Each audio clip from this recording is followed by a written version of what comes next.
Prof Malik, kita sudah lihat ya Prof ya, bagaimana di Michigan kemudian ini susah untuk ditentukan siapa yang mendominasi. Tapi kalau dari penghitungan terkini yang sementara, bahkan dikutip dari CNN International, dari estimated 15% suara yang sudah masuk itu didominasi oleh Kamala Harris. Bagaimana Anda melihat ini? Ini adalah salah satu swing state dan banyak imigran juga di sana. Masih kecil, saya kira terlalu kecil untuk bisa menentukan apa-apa, itu 15%. Jadi ini statistik aja, simbol statistik aja, 15% itu belum bisa digunakan untuk menebak, menurut saya. Ya harus sabar nunggu. Tapi memang Michigan menarik ya. Michigan itu ya tadi saya katakan bolak-balik ya.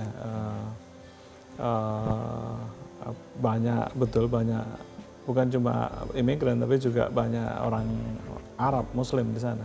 Jadi bagaimana persoalan Palestina ya itu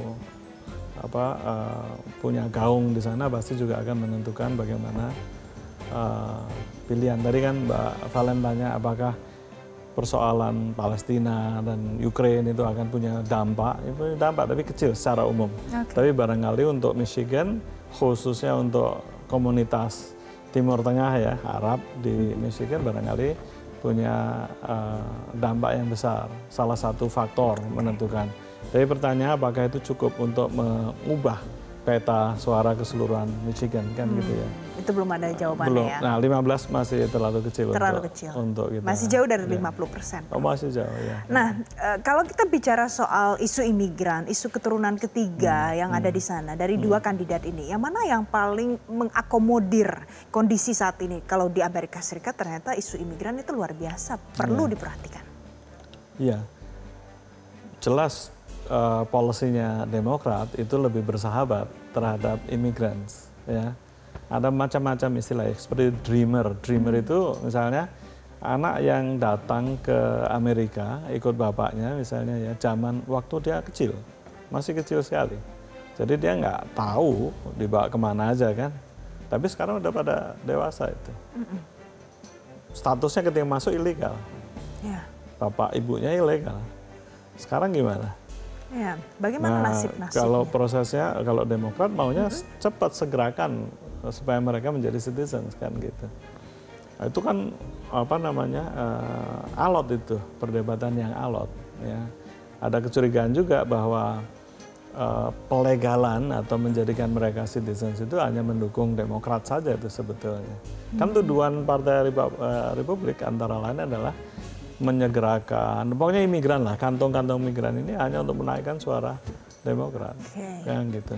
Jadi ada dinamika seperti itu, ada tuduhan-tuduhan itu, ya. Bahkan Elon Musk kemarin kalau nggak salah ya menampilkan angka-angka yang mengatakan betapa perubahan-perubahan ya terkait imigrasi ini terkait dengan menguntungkan Demokrat lah secara umum seperti itu. Tapi kalau kita bandingkan dengan kebijakan yang disampaikan Donald Trump, remain in Mexico, kalau dulu beberapa kali disebutkan, bagaimana pada saat itu anak-anak keluarga terpisah, kemudian mereka ada di detention center dengan kondisi yang ada. Itu bagaimana masyarakat melihat, menilai, apakah itu membuat mereka pro pada Donald Trump atau malah sebaliknya, Bro? Ya, sebagian pro, sebagian enggak. Sebagian pro yang memang menginginkan ya, yang percaya dan kemudian menginginkan bahwa Amerika ini paling tidak ya membatasi imigrasi ya, atau bahkan yang ekstrem menolak imigrasi. Walaupun itu sebetulnya di Amerika itu sulit betul untuk mengatakan untuk sepenuhnya orang itu menolak imigrasi. Kenapa? Karena mereka selalu bicara juga bahwa mereka itu negeri imigran. Orang asli Amerika itu siapa sih? Bukan mereka kan, bukan yang sekarang ini ya ini. Apa namanya? Jadi ada kesadaran ya, ada kesadaran kolektif gitu di masyarakat Amerika sebetulnya. Barangkali agak jauh di bawah kesadaran kalau hari-hari ini bahwa mereka itu masyarakat imigran. Jadi ya kan, immigrant countries. Kalau naik aja kakeknya nomor 3, nomor 4 dari dia pasti bukan dari situ. Bukan orang Amerika asli. Pasti datang dari Eropa terutama atau dari mana-mana. Jadi selalu ada bayang-bayang itu sebetulnya. Selalu ada bayang-bayang itu. Sementara ada kelompok yang betul-betul merealisasikan, ya, yang ingin betul merealisasikan masyarakat Amerika, masyarakat yang terbuka. Kita harus welcome immigrants itu, karena immigrants itu membawa energi baru, membawa vitalitas baru. Imigran itu kan di mana-mana mereka membawa vitalitas baru. Karena datang memang untuk memperbaiki hidup, do or die, ya gitu kan. Betul. Jadi ada yang mengharapkan imigran. Ada pula yang tidak. Ada yang sama sekali nggak. Jadi ini ada dua sisi juga ya Prof ya. Dan pemirsa, kita tadi sudah bahas soal imigran dan bagaimana dua kebijakan berbeda yang dipropos dari Donald Trump dan juga dari Kamala Harris. Nanti selanjutnya saya mau ajak Anda juga kita bahas bagaimana demokrasi ini bisa jadi pelajaran tidak hanya untuk masyarakat Amerika tapi juga masyarakat Indonesia. Ulasannya untuk Anda usai jeda. Jelajahi cara baru mendapatkan informasi. Download Metro TV Extend sekarang.